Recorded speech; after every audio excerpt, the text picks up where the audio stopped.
Sun pictures கலாநிதி மாறன் வழங்கும் தனுஷ் இயக்கி நடிக்கும் ராயன் வரும் ஜூலை 26 முதல் திரையரங்குகளில். சின்ன சின்ன ஆசை அந்த பாட்டு பார்த்திருக்கீங்களா? நான் வருவேன் அதில். அப்போ ஏஆர் ரஹ்மான் சாரோட ஃபர்ஸ்ட் மியூசிக் அது. சூப்பரா இருக்குடி பாட்டு, சூப்பரா இருக்குடி பாட்டு அப்படின்வாங்க. நான் அப்படியே கெத்தா சின்ன சின்ன ஆசை. ரியாலிட்டி ஷோஸாக இருக்கட்டும், சீரியல்ஸாக இருக்கட்டும், பர்சனல் லைஃப்பில் சுஜிதானா யாரு? ஆசை, கோபம், பொறாமை எல்லாமே நிறைந்த ஒரு பெண்.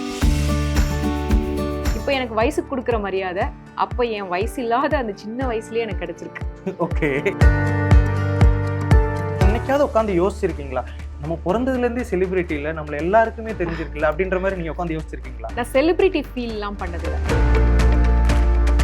ஒரு ஹீரோயின் மெச்சூரிட்டிலாம் இல்லாத டைம், சீரியல்லாம் என்டர் ஆகாத டைம், அவர் ரெக்கமெண்ட் பண்ணி எனக்கு பாரதிராஜா சார் ஆஃபீஸ்ல இருந்து கால் வந்துச்சு. அதுவே எனக்கு பெரிய சைல்டு ஆர்டிஸ்டாவே ஒரு 50+ மூவிஸ் நீங்க பண்ணிருக்கீங்க. உங்களுக்கு அந்த மாதிரியான விஷயங்கள்ல நீங்க எப்படி இம்ப்ரூவ் ஆயிட்டே வந்தீங்க அடுத்து? குழந்தை நட்சத்திரமா நடிச்சதுல ஒரு பிளஸ் என்னன்னா, எனக்கு ஸ்கூல்லே வந்து அவ யார் தெரியும்ல, சுரேஷோட தங்கச்சி அப்படின்னா. என் தங்கச்சி வாயடிப்பா, அவளுக்கும் பயம்தான். ஆனா எதிர்த்து பேசுவா, பலாறு எங்க அண்ணா அடிப்பாரு. நான் அந்த மாதிரிலாம் பேச மாட்டேன். ஆரம்பத்துல நான் ஒரு கேள்வி கேட்டேன், சுஜிதானா யாரு? அதுக்கான பதில் எனக்கு இப்போ கிடைச்சிருக்கு. ரைட்டரே வந்து நான் தானங்க எழுதுறேன் அப்படிங்கிற மாதிரி கூட இருக்கலாம். பட் இது அப்படிதாங்க. பட் இது எப்படி பேசும்? நேத்து வரைக்கும் இப்படி இருந்த பொண்ணு எப்படி திடீர்னு இப்படி பேசும்? வில்லன் என்ன சேஸ் பண்ணி வந்து நான் ரோல் அடிச்சு விழுந்து, சேத்துக்குள்ள விழுந்து ஒளிஞ்சு. வணக்கம். வணக்கம். எப்படி இருக்கீங்க மேம்? ரொம்ப நல்லா இருக்கேன். ஏதோ இன்ட்ரோ எல்லாம் கொடுப்பீங்கன்னு நினைச்சு பார்த்தேன். ஓகே, உங்களுக்கு ஒரு இன்ட்ரோ தேவை? இல்ல, யூசுவலா அப்படி சொல்லுவாங்கல்ல, அதை பார்த்து டக்குன்னு வணக்கம் சொன்னீங்களா? ஓகே, வணக்கம். ஆக்சுவலா சினிமா, ரியாலிட்டி ஷோஸாக இருக்கட்டும், சீரியல்ஸாக இருக்கட்டும், இதிலெல்லாம் உங்களை நாங்கள் பார்த்துருக்கோம். இதை தாண்டி பர்சனல் லைஃப்பில் சுஜிதானா யாரு? உங்களை பற்றி நீங்கள் சொல்லுங்கள். சுஜிதா ரொம்ப சிம்பிளான, சாதாரண மனஸ்தத்துவம் இருக்குல்ல. நான் வந்து ரொம்ப தாராள மனசப்பலாம் அந்த மாதிரிலாம் இல்லாமல் ரொம்ப very normal human being. Okay, அப்படிதான் நான் என்ன ஃபீல் பண்ணுறேன். எல்லாமே ஆசை, கோபம், பொறாமை எல்லாமே நிறைந்த ஒரு பெண். ஓகே, அன்பும் நிறைந்த பெண். ஓகே, உங்களை பார்க்கும்போது எனக்கு என்ன ஆச்சரியமா இருக்கும் அப்படின்னா, உங்களோட அந்த கரியர் நீங்கள் பிறந்து 41 நாளில் ஆரம்பிச்சது, இப்போ 41 வருஷமா இருந்துட்டு இருக்கீங்க. 40 41வது வருஷத்துல அடி எடுத்து வைக்கிறீங்க அப்படின்னு கூட சொல்லிடலாம். இந்த 39 முடியும்போது கொஞ்சம் கஷ்டமா தான் இருக்கும். ஐயோ, 29 முடியும்போது ஒரு கஷ்டமா இருக்கலாம் அந்த மாதிரி. But it's okay. I enjoy my journey and I feel very mature. எனக்கு தெரிஞ்சவங்களுக்கு தெரியும், நான் இப்போல்லாம் தான் வந்து இன்னும் குழந்தை மாதிரி ஹாப்பியாக லைஃப்பாக இருக்கேன். என்னுடைய 20, 18 அந்த வயசில் பார்த்தீங்கன்னா இந்த 40 வயசான மெச்சூர்டான ஒரு பொண்ணாக தான் நான் இருப்பேன். என் கூட ஒர்க் பண்ணவங்களுக்கு எல்லாம் தெரியும். என் கூட ஒர்க் பண்ண கொலீகாக இருக்கட்டும், டெக்னீஷியன்ஸாக இருக்கட்டும், அப்போவே பார்த்தீங்கன்னா ரொம்ப பயந்து தான் என்கிட்ட பேசுவாங்க. நார்மலாக பேசுறதுக்கே அவங்க கொஞ்ச நாள் ஆகும் ஜெல் எடுத்துக்க. நான் அவ்வளோ மெச்சூர்டாக இருப்பேன், அவ்வளோ சைலண்ட்டாக இருப்பேன். ஆனால் அதே சுஜிதா வீட்டுக்கு போனால் விளையாடிட்டு ஜாலியாக செம்ம குழந்தைத்தனமாக தான் இருப்பேன். ஆனால் என்னமோ என் மைண்டில் அது ஒரு நம்ம வந்து சினிமாவில் இருக்கோம், ரொம்ப மெச்சூர்டாக இருக்கணும், நம்மளை வந்து யாரும் தப்பாக பேசிடக்கூடாது, நம்மக்கிட்ட யாரும் தப்பாக நடந்துக்க கூடாது, இதெல்லாம் வந்து ஓவர் மெச்சூர்டாக தான் எனக்கு ஃபீல் ஆகுது. அந்த வயசில் என்ன நான் கேரி பண்ணதுக்கு அது ஒரு காரணம். ஸோ அதனாலேயே என்கிட்ட வந்து ரொம்ப மெச்சூர்டாக தான் என்கிட்ட ஹேண்டில் பண்ண. இப்போவும் எனக்கு அப்போவும் என்ன டிஃப்ரென்ஸ் அப்படின்னு கேட்டிங்கன்னா, சத்தியமாக என்கிட்ட பழகிற விதம் டிஃப்ரென்ஸே கிடையாது. இப்போ எனக்கு வயசுக்கு கொடுக்குற மரியாதை அப்போ என் வயசு இல்லாத அந்த சின்ன வயசுலேயே எனக்கு கிடைச்சிருக்கு. ஓகே, ஸோ அந்த மாதிரி ஒரு மெச்சூர்டான ட்ராவல் தான் என்னுடைய சினிமா ஜேர்னி.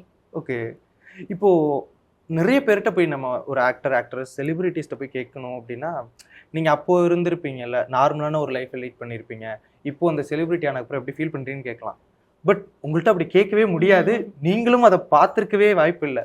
அது எப்படி நீங்கள் அதை என்னைக்காவது உட்காந்து யோசிச்சிருக்கீங்களா, நம்ம பிறந்ததுலேருந்தே செலிபிரிட்டி இல்லை, நம்மள எல்லாருக்குமே தெரிஞ்சிருக்குல்ல அப்படின்ற மாதிரி நீங்கள் உட்காந்து யோசிச்சிருக்கீங்களா? நான் செலிபிரிட்டி ஃபீல்லாம் பண்ணதில்லை.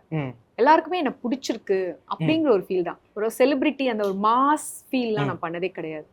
குழந்தையா இருக்கும்போதும் அப்படித்தான். நான் கெத்தா வந்து சின்ன சின்ன ஆசை அந்த பாட்டு பார்த்திருக்கீங்களா? நான் வருவேன் அதில். அப்போ ஏஆர் ரஹ்மான் சாரோட ஃபர்ஸ்ட் மியூசிக் அது. அந்த பாட்டை வந்து நான் ஸ்கூல்ல போய் பாடுறேன். ஏன்னா நான் தானே ஃபர்ஸ்ட் கேக்குறேன். ஸ்கூல்ல எல்லாம் யாருக்குமே தெரியாது அந்த பாட்டே. சினிமா பத்தி அப்பெல்லாம் இந்த மாதிரி மாசா நமக்கு ஒரு ட்ரைலரோ இல்லைன்னா ஒரு ப்ரோமோலாம் வராதுல்ல. அந்த படம் வரும்போது அந்த பாட்டு ரிலீஸ் ஆகும், அப்படித்தானே. இந்த பாட்டு எனக்கு அப்பவே தெரியுங்கிற கெத்த நான் போய் பாடிட்டே இருப்பேன். அப்படியே ஏய் சூப்பரா இருக்குடி பாட்டு, சூப்பரா இருக்குடி பாட்டு அப்படின்வாங்க. நான் அப்படியே கெத்தா சின்ன சின்ன ஆசை அந்த பாட்டில் எனக்கு ஸ்டில் ஐ ரிமெம்பர். அதை நம்ம வந்து அதை நான் ரசிச்சிருக்கேன். நமக்கு தெரியுதே சினிமால இந்த மாதிரி எல்லாரும் என்ன பாட்டு என்ன படம் அப்படிலாம் கேட்பாங்க. நான் நடிச்சிட்டு இருக்கேன், இந்த மாதிரி மணி சார் படத்துல நடிச்சிட்டு இருக்கேன். அதை அந்த மாதிரி ஃபீல் பண்றேன். அதை அந்த ஒரு மெமரி எனக்கு இப்பவும் இருக்கு. இந்த பாட்டு அவ்வளவு பெருமையா பாடியிருக்கேன் நான். நமக்கு தான் இந்த பாட்டு தெரியும் அப்படி லிரிக்ஸ் எல்லாம் ஃபுல்லா எழுதிட்டு வந்து பாடியிருக்கேன். அதுக்கப்புறம் அந்த பாட்டு பயங்கர ஹிட் ஆனதுக்கு அப்புறம் சுஜிதாக்கு முன்னாடியே தெரியும், நம்ம ஃப்ரெண்டு சுஜிதா நடிச்சிருக்கா அப்படிலாம் சொல்லும் போது அதெல்லாம் அது என்ஜாய் பண்ணிருக்கேனே தவிர ஒரு மாசா ஒரு செலிபிரிட்டி அது இப்பவுமே இல்லை. இப்பவுமே என்ன எல்லாரும் அவங்க வீட்டு பொண்ணா, அவங்களுக்கு தெரிஞ்ச பொண்ணா அப்படித்தான் என்ன ட்ரீட் பண்றாங்க. நானும் அதைத்தான் என்ஜாய் பண்றேன் இப்போ வரைக்கும், அப்பல இருந்து இப்போ வரைக்கும். ஓகே, மணி சார் பத்தி பேசணும்னு எனக்கு ஞாபகம் வந்தது என்னன்னா, கிட்டத்தட்ட ஒரு 3 படங்கள், இருவரா இருக்கட்டும், ரோஜா, பாம்பே, மணி சார் வந்துட்டு ஒரு இன்டர்வியூல சொல்லிப்பாரு, எனக்கு கம்ஃபர்டபுளா இருக்குன்னா என்னோட படங்கள்ல அடுத்தடுத்து அந்த ஆர்டிஸ்ட் வந்து ரிப்பீட் ஆவாங்க அப்படின்னு சொல்லிட்டு. அவர் எந்த அளவுக்கு உங்களுக்கு க்ளோஸ், எதனால வந்துட்டு அந்த 3 படங்கள்லயுமே உங்களை வந்துட்டு அப்படியே அவர் ரெக்கமெண்ட் பண்ணி, உங்களுக்கு தெரியாத விஷயம், அவர் ரெக்கமெண்ட் பண்ணி தாஜ்மஹால் படத்துல ஹீரோயினா என்ன கூப்பிட்டாங்க. அப்போ நான் வந்து ஸ்கூல் போயிட்டு தான் இருக்கேன். ஒரு ஹீரோயின் மெச்சூரிட்டி எல்லாம் இல்லாத டைம், சீரியல் எல்லாம் என்டர் ஆகாத டைம், அவர் ரெக்கமெண்ட் பண்ணி எனக்கு பாரதிராஜா சார் ஆஃபீஸ்ல இருந்து கால் வந்துச்சு. அதுவே எனக்கு பெரிய சந்தோஷமா இருந்தது. மணி சார் சொல்லி என்ன கூப்பிட்டுருக்காங்க அப்படிங்கிறது. அதுக்கப்புறம் நான் பண்ணல, நான் சீரியலுக்குள்ள போயிட்டேன், அதெல்லாம் வேற. அப்படி ஒரு கால் யார் ரெக்கமெண்ட் பண்ணிருக்காங்க அப்படிங்கிறது ஒரு பெருமை தானே. கண்டிப்பா, அதனால நான் அதை சொல்லிக்கிறேன். அவருக்கு என்ன ரொம்ப பிடிக்கும். குழந்தையாவே அவர் வந்து அதுதான் நான் ஒரு த்ரூ அவுட் அவருடைய ஒரு படத்துல வந்து இப்போ அஞ்சலி படத்துல பாத்தீங்கன்னா அந்த அக்கா கேரக்டர் இருக்குல்ல, ஷாம்லிக் அக்கா, அது நான் நடிக்க வேண்டியது. ஏதோ ஒரு டேட்டு கிளாஷோ, ஸோ அந்த படத்தை மிஸ் பண்ணதுக்கு அப்புறம் தான் எனக்கு ரோஜா எல்லாமே வந்தது. ஸோ அதெல்லாம் பண்ணேன். ஆனால் அந்த படம் பண்ணலையேங்கிற ஒரு மிஸ் இருந்தது. ஏன்னா அவருடைய டைரக்ஷன்ல ஒரு நல்ல சென்டர் கேரக்டரா பண்ணணும் அப்படிங்கிறது, குழந்தை நட்சத்திரமா. ஸோ ஆனால் பண்ண சின்ன பிட்டா இருந்தாலுமே அதுல ஒரு அழகு இருக்கும். அது வந்து அவர் எல்லா கேரக்டர்ஸ்க்குமே கொடுக்குற ஒரு அழகு அது அந்த படம். அதனாலதான் அவர் படத்துல பாத்தீங்கன்னா ஒரு சீன் நடிக்கிறதுக்கும் பெரிய பெரிய ஆளுங்கெல்லாம் ஒத்துப்பாங்க. கண்டிப்பா. ஸோ அந்த மாதிரி அதே மாதிரி நான் சின்ன வயசுல வந்து நமக்கு ஒரு இன்ஃபாக்சுவேஷன் இருக்கும்ல, அந்த மாதிரி எனக்கு 7-8 வயசு அந்த ரோஜா நடிக்கும் போது அந்த டைம்ல எனக்கு அப்படி ஃபீல் ஆயிருக்கு. மணி சாரோடைய நடை, பேச்சு, அவர் டைரக்ஷன், அவர் சொல்லி கொடுக்கறது, the way he handles the team, அதெல்லாமே நான் அப்பவே ரசிச்சிருக்கேன். என்னோட பிடிக்கும். நடிப்பு இப்ப ரீசெண்டா மணி சாரோட படத்துல என் பையனுக்கு ஒரு ஆப்பர்ச்சுனிட்டி வந்தது. ஆனா அது என்ன ரீசன் தெரியல. நம்ம அதெல்லாம் நான் வந்து எந்த இடத்துலயுமே வந்து சுஜிதாவோட பையனே சொல்லிக்கல. அவனுடைய ஃபோட்டோ வந்து இந்த மாதிரி பிடிச்சிருக்குன்னு சொல்லி ஆஃபீஸ்க்கு கொடுக்கட்டுமான்னு கேட்டாங்க. கொடுங்க, என் பேரெல்லாம் மென்ஷன் பண்ண வேண்டாம்னு தான் சொன்னேன். அது என்ன ரீசன் தெரியல.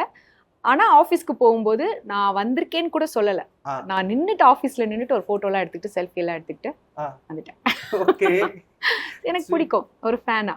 ஓகே, எனக்கு தெரிஞ்சு ஒரு சைல்டு ஆர்டிஸ்டாவே ஒரு 50+ மூவிஸ் நீங்க பண்ணியிருக்கீங்க.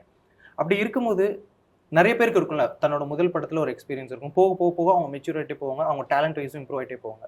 உங்களுக்கு அந்த மாதிரியான விஷயங்கள்ல நீங்க எப்படி இம்ப்ரூவ் ஆகிட்டே வந்தீங்க அடுத்தடுத்து? குழந்தை நட்சத்திரமா நடிச்சதுல ஒரு பிளஸ் என்னன்னா, எனக்கு வந்து ஒரு நல்ல வே கிடைச்சிருச்சு, வழி கிடைச்சிருச்சு. இப்ப அந்த ஒரு அழகான ஒரு வனம் இல்லைன்னா ஒரு அழகான நந்தவனம், அது எப்படி வேணா சொல்லலாம். நான் சினிமா இண்டஸ்ட்ரி எப்பவுமே சொல்லுவேன், கிரீனரியான ஒரு ஃபீல்டா தான் நான் பாக்குறேன்.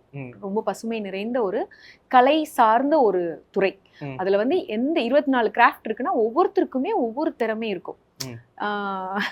சினிமால வந்துட்டு என்னது, என் பையன் படிக்கவே மாட்டாங்கிறாங்க, டைரக்டரா ஏதாவது வாய்ப்பு இருக்கா, அசிஸ்டன்ட் டைரக்டரா வாய்ப்பு இருக்கா, இப்படிலாம் கேட்குறாங்க. பட் அது கிடையாது. சினிமாக்குன்னு ஒரு திறமை இருக்கு. அதுல இருக்கிற சின்ன சின்ன துறைகள்ல இருக்கிறவங்களும் அதுல ஒரு ரசனையோட, அது ஒரு கிரியேட்டிவான ஒரு ஜாப். ஸோ அதுக்கு அந்த துறைக்குள்ள நுழையிறதுக்கு எனக்கு ஒரு வே கிடைச்சிருச்சு. அதுக்கு வந்து எங்க அண்ணா ஃபர்ஸ்ட் சைல்டு ஆர்டிஸ்டா இருந்தாரு. ஸோ அண்ணனால சுஜிதா, எங்க அம்மா வந்து குழந்தைங்கிறதுனால தூக்கிட்டே வருவாங்க என்ன, அப்படி சுஜிதாவை நடிக்க வைக்கிறீங்களா, அப்படி வந்து நானும் வந்துட்டேன். ஆனா அதே வீட்டில் தான் என் தங்கச்சி, அவள் நடிக்கவே மாட்டேன், நான் நடிக்க மாட்டேன் படிக்க மாட்டேன், நான் நடிக்க மாட்டேன் படிக்க மாட்டேன்னு சொல்லுவாள். ஸோ அவளுக்கு வந்து அவள் நடிக்கல. ஸோ எனக்கு அந்த வே கிடைச்சிருச்சு, அது ஒரு பாதை கிடைச்சிருச்சு. அந்த பாதையில பயணம் பண்றதுக்கு ஈஸியா இருந்தது. யாரை பார்த்தாலும் சுஜிதா அப்படிங்கிற ஒரு ரெகக்னைசேஷன் இருந்தது எங்க போகணும்னாலும். அதுக்கப்புறம் நான் என்ன எடுத்துக்கிட்டேன், என்ன சூஸ் பண்ணேன், எந்த பக்கம் திரும்பிட்டேன், லெஃப்ட் ரைட்டு, அது நான் என்னுடைய விருப்பம். ஸோ அதுலயும் நான் ரிக்ரெட் பண்ணல. ஸோ எனக்கு பிடிச்சிருக்கு, ஐ எம் ஹாப்பி. இப்போ வரைக்கும் இந்த ஒரு அழகான இதுக்குள்ள எங்கேயோ ஒரு இடத்துல இருக்கேன்ல அப்படிங்கிறது எனக்கு சந்தோஷமான விஷயம். ஓகே. எப்போதுமே எனக்கு இந்த ஃபேமிலி அப்படின்னா, நான் வந்துட்டு ஒரு மூத்த பையன். பட் யாரெல்லாம் பார்க்க எனக்கு ரொம்ப ஆச்சரியமா இருக்குன்னா அந்த செகண்ட் பார்ன் சைல்டு. ஏன்னா அவங்களுக்கு ஒரு தங்கச்சி இருப்பாங்க, அவங்களை கைட் பண்றதுக்கு ஒரு அண்ணனோ அக்காவோ இருப்பாங்க. அதே மாதிரி உங்களுக்கு ஒரு அண்ணன், ஒரு தங்கச்சி. ஒரு அக்காவா நீங்க எந்த அளவுக்கு ஒரு சூப்பரான ஒரு அக்கா, ஒரு அண்ணனா உங்களுக்கு அவர் எவ்வளவு சூப்பரான ஒரு அண்ணனா இருந்திருக்காரு? ஒரு அக்காவா நான் சூப்பரான அக்காவான்னு என் தங்கச்சிகிட்ட கேட்க வேண்டிய கேள்வி. நீங்க வேணா வீடியோ கால் பண்ணியோ இல்லைன்னா எப்படியோ கேட்டுக்குங்க. ஓகே. ஆனா அவளுக்கு ஒரு ஃப்ரெண்ட்லி, நானும் அவளும் ஒரு ஃப்ரெண்ட்லியான ஒரு பாண்டிங். அவளுடைய ஃப்ரெண்ட்ஸ் எல்லாம், அவ ஸ்கூல் ஃப்ரெண்ட்ஸ், அவ காலேஜ் ஃப்ரெண்ட்ஸ் எல்லாம் எனக்கு ஃப்ரெண்ட்ஸ். ஸோ அந்த அளவுக்கு எனக்கு அவ ஒரு ஃப்ரெண்ட்லியான ஒரு கேரக்டர். சண்டைலாம் வரும் எங்களுக்குள்ள, அது அந்த ஒரு சிப்ளிங். ஆனா அண்ணா வந்து 8 years எல்டர் என்னை விட, அதனால ஒரு ஃபாதர்லி ஃபீல் தான். பயம், இப்படி பார்த்தாருன்னா காலி, அவர் இருந்தாருன்னா எல்லாமே. என் தங்கச்சி வாயடிப்பா, அவளுக்கும் பயம்தான். ஆனா எதிர்த்து பேசுவா, பலாறு எங்க அண்ணா அடிப்பாரு. நான் அந்த மாதிரிலாம் பேச மாட்டேன், இருப்பேன், அப்படியே இருப்பேன். ஒரே ஒரு தடவை தான் அடிச்சிருக்காரு லைஃப்லயே அண்ணா. அந்த அளவுக்கு ஹீஸ் எங்க வீட்டுல வந்து அண்ணா தான் ஃபாதர். ஏன்னா அப்பா ரொம்ப சின்ன வயசுல இறந்துட்டாரு. ஸோ அண்ணா தான் வந்து அந்த ஒரு பிளேஸ், அந்த ஒரு. அதே மாதிரி எனக்கு எங்க அண்ணா ஹீரோ வேற. எப்படின்னா ஸ்கூல்ல இருந்து வந்தாருன்னா அவர் பேக்கை தூக்க ஒரு அண்ணா வருவாரு, ஷூ ஒரு அண்ணா தூக்கிட்டு வருவாரு, லஞ்ச் பாக்ஸ் ஒரு அண்ணா கூட்டிட்டு வருவாரு. சினிமால பாப்போம்ல அந்த மாதிரிதான் வருவாரு. ஸ்கூல்லயே வந்து ஏய் அவ யார் தெரியும்ல, சுரேஷோட தங்கச்சி அப்படின்வாங்க. ஸோ எங்க அண்ணா வந்து அப்படி ஒரு ஹீரோ இமேஜ் தான் எனக்கு. அவர் பேசுறதா இருக்கட்டும், அவர் பேசினாருன்னா பக்கத்துல எத்தனை பேர் இருந்தாலும் வாயடிச்சிருவாங்க. பிகாஸ் அவ்வளோ இன்ட்ரெஸ்டிங்கா இருக்கும் அவர் பேசுற விதம். அவருடைய பெர்ஃபார்மன்ஸ் பத்தி நான் சொல்ல வேண்டிய அவசியமே இல்லை. He's one of my favourite child artist. அப்படி ரசிச்சிருக்கேன் அவருடைய படங்கள். அப்படி ஒரு ஆள். அப்படி ரொம்ப ரொம்ப சப்போர்ட்டிவ் ஒரு ஃபாதர் அப்படின்ற ஒரு இடத்துல இருந்த ஒருத்தர். உங்களுக்கு எப்போதுமே நீங்க என்ன ஒரு தேவைனாலும் அவர்கிட்ட போய் நின்றுருப்பீங்க. அவரோட மறைவுக்கு அப்புறம் நீங்க எப்படி ஃபீல் பண்றீங்க, எவ்வளவு மிஸ் பண்றீங்க அவரை? பொதுவா வந்து நான் நிறைய இடத்துல பேசும்போது ஆண்களை வந்து ரொம்ப ரெஸ்பெக்ட் பண்ற ஒரு டைப் நான். அதுக்கு ஒரு சின்னத்திரை ப்ரோக்ராம்ல கூட, மிஸ்ஸஸ் சின்னத்திரை ப்ரோக்ராம்ல கூட நான் என்ன சொல்லியிருக்கேன்னா, பெண்களை ப்ரொடெக்ட் பண்ற அளவுக்கு ஆண்களுக்கு ஒரு பவர் கொடுத்துருக்காங்க. ஸோ ஆண்கள் வந்து நமக்கு வந்து ஒரு ஷெல் அண்ட் ஒரு லவ்வபிளான ஒரு நமக்கு ஒரு ஆறுதலுக்கு எல்லாமே ஒரு ஆண்கள். அப்படி நான் அந்த அளவுக்கு நான் வந்து ஆம்பளைங்களை பிளேஸ் பண்ணியிருக்கேன். ஸோ ஆண்களா வளர்த்தா அந்த ஆண்கள் நம்மளையும் பார்த்துப்பாங்க. யார் வளர்க்குறாங்க? பெண் தான் மேலே நிற்கிறா, அம்மாவா. ஸோ இது வந்து ஒரு அழகான டூயல். அது ரெண்டுமே சேர்ந்து ஒரு இணைந்த ஒரு ஒரு ஹியூமன் பீயிங்கா நம்ம வந்து பிறந்திருக்கோம். ஆண்களை தப்பா வளர்த்தா ஆண் மிருகம். அது தட் இஸ் நாட் ஆம்பளையே கிடையாது. அதுதான் நிறைய தப்பான விஷயங்கள்லாம் பண்ணும். கண்டிப்பா அதை விட்டுருங்க. அந்த ஆண் மிருகத்தை நம்ம வந்து, அது மிருகம் தான். அதாவது மிருகம்னா அதுக்கு சென்ஸ் கிடையாது, அறிவு கிடையாது. அந்த மாதிரி நிறைய பேர் இருக்காங்க நம்மளை சுற்றி. 100ல் 1 2 அந்த மிருகங்களும் இருக்கு. அதை எங்கன்னா தப்பா வளர்க்குற தாய்கிட்டையும் இருக்கு. அப்படிங்கிறதுனால தான் நான் பேரண்டிங்கை நான் ரொம்ப இன்சிஸ்ட் பண்ணுவேன். நம்ம அழகா வளர்க்கலாம். அது ஒரு அழகான ஒரு களிமண் கடவுள் நமக்கு கொடுத்துருக்காங்க. நான் அழகுப்படுத்தி வளர்த்தணும்னா ஒரு ஆணா இருந்தா ஒரு ஆண் மகனா வரும். அந்த ஆம்பளை பக்கத்துல இருக்கணும்னு ஆசைப்படணும் பெண்கள். அப்படி அதுதான் நான் ரசிக்கிறேன். எங்க அண்ணா அப்படித்தான். எனக்கு அவ்வளோ பிடிக்கும் எங்க அண்ணாவை. அண்ணாவோட மறைவுங்கிறது வந்து எனக்கு வந்து நான் ரசிச்சு பார்த்த ஒரு ஆண். ஸோ இன்ஃபேக்ட் இன்னும் சொல்ல போனா, எனக்கு கல்யாணம் பண்ணா இப்படி ஒரு ஆணா கல்யாணம் பண்ணிக்கணும் அப்படின்னு கூட எங்க அண்ணாவை நான் நினைச்சிருக்கேன். ஸோ அந்த அளவுக்கு அவர் இல்லைங்கிறது வந்து புரியுது, பெரிய லாஸ். எனக்கு இப்போ உங்கள்கிட்ட பேசும்போது எனக்கு ரொம்ப பிடிச்ச விஷயம் என்ன அப்படின்னா, எந்த ஒரு இடத்துலையுமே ஒரு ஆணையும் விட்டு கொடுக்கல, ஒரு பெண்ணையுமே விட்டு கொடுக்கல. 2 பேத்தையுமே ரொம்ப சமமா ஈக்குவலா ட்ரீட் பண்ணி பேசுனீங்க. அந்த ஒரு விஷயம் ரொம்ப ரொம்ப பிடிச்சிருந்தது. பீயிங் விமன் எங்கெங்கெல்லாம் உங்களுக்கு ப்ரௌடா ஃபீல் பண்ணியிருக்கேன், எதர் இன் சினிமா, இன் லைஃப்? சரி, நான் விமனை பிறந்ததே ப்ரௌடா தான் ஃபீல் பண்றேன். ஒரு ஏஜ்ல வந்து எல்லா குழந்தைங்களுக்கும் தோணும் நான் நினைக்கிறேன். எனக்கு தெரியல, மேபி அது ஆப்போசிட்டா கூட இருக்கலாம். நம்ம ஆணா பிறந்திருக்கலாம் அப்படின்னு ஒரு தோணல் வரும். ஏன்னா ஃப்ரீயா சுத்தலாம், பஸ் ஏறி போகலாம், அந்த மாதிரி எல்லாம் ஒரு நமக்கு ஏதாவது பிடிச்ச வேலை இருக்குன்னா, எனக்கு வந்து சினிமாவில் டைரக்ஷன் ரொம்ப பிடிக்கும். நான் வந்து அசிஸ்டன்ட் டைரக்டராக போகணும் அப்படின்னு ஆசைப்பட்டேன். எங்கள் வீட்டில் விடல, எங்கள் அண்ணாவும் விடல. அதெல்லாம் உனக்கு செட் ஆகாது அப்படின்னு. எங்கள் அண்ணா டைரக்ஷனில் தான் இருந்தார். ஆனால் ரொம்ப ப்ரொடெக்டிவாகவே இருந்தாங்க எல்லாரும். எனக்கு ஒரு கெட்ட பேர் வரக்கூடாது, என்கிட்ட யாரும் தப்பாக நடந்துக்கூடாது. இது எப்படி நான் இருந்தனோ அதை விட டபுள் மடங்கு எங்கள் வீட்டில். எங்கள் அம்மா என் கூடயே இருப்பாங்க, ஒரு வாட்ச்மேன் மாதிரி தான் இருப்பாங்க என் கூட. ஸோ அந்த ஃப்ரீடம் எனக்கு வந்து நான் பொண்ணுனால தான் இப்படி இருக்காங்களோ, சரி ஆனா பிறந்திருக்கலாம் அப்படின்ற தாட் எனக்கு வந்திருக்கு. ஓகே, ஏன்னா நான் ஆசைப்பட்ட விஷயங்கள் வந்து ஆனா இருந்தால் மேபி ஈஸியாக ரீச் பண்ணியிருக்கலாமோ அப்படிங்கிற தாட் எனக்கு வந்திருக்கு. பட் ஒரு ஏஜ்க்கு அப்புறம் நான் வந்து பொண்ணா ரொம்ப பெருமைப்படுறேன். ஒரு மதரா, ஒரு ஒய்ஃபா, ஒரு ஃப்ரெண்டா.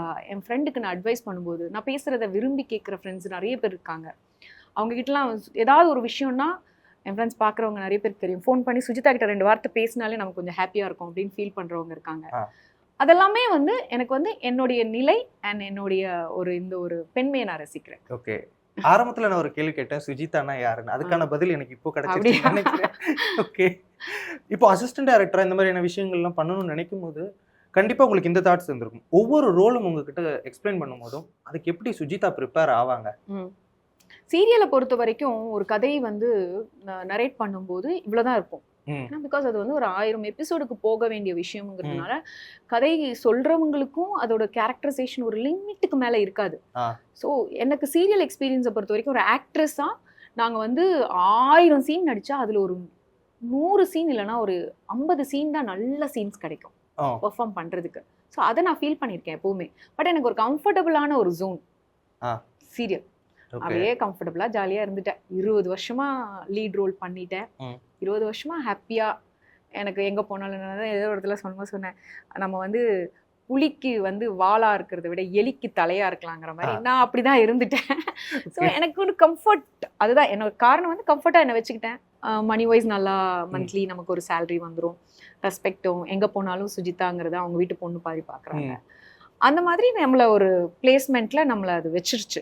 ஸோ அதனால எனக்கு எக்ஸாக்டா நான் வந்து ப்ரிப்பேர் பண்றதெல்லாம் சீரியல்ல வந்து கிடையாது. அதுக்காக சொல்ல வரேன். அப்புறம் சினிமானா இந்த கேரக்டர் ஒரு 80 சீன், இந்த 80 சீன்ல இப்படி வரும், இப்படி இறங்கும், வேறும் அப்படிங்கிறது வந்து நமக்கு நல்லா ப்ரிப்பேர் பண்ணி நம்ம மென்டலி அதெல்லாம் இருக்காது சீரியல்ல.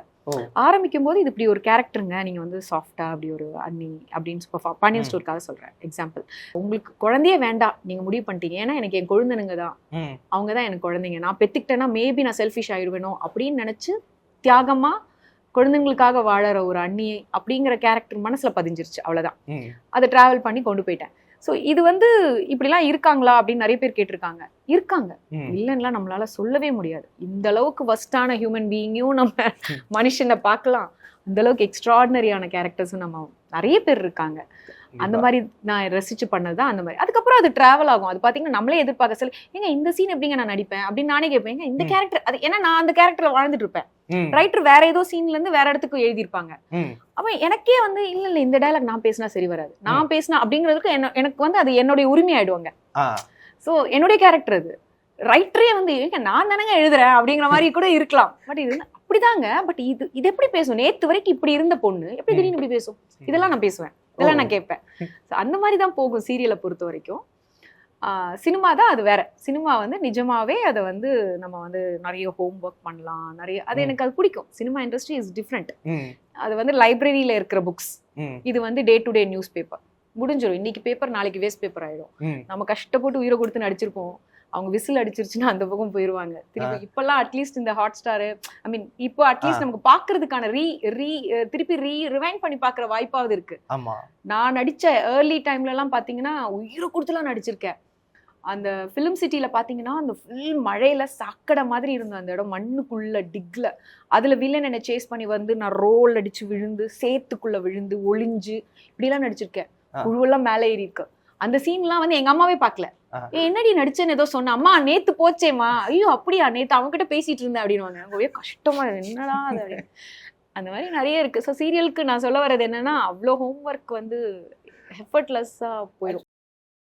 சன் பிக்சர்ஸ் கலாநிதி மாறன் வழங்கும் தனுஷ் இயக்கி நடிக்கும் ராயன் வரும் ஜூலை 26 முதல் திரையரங்குகளில்.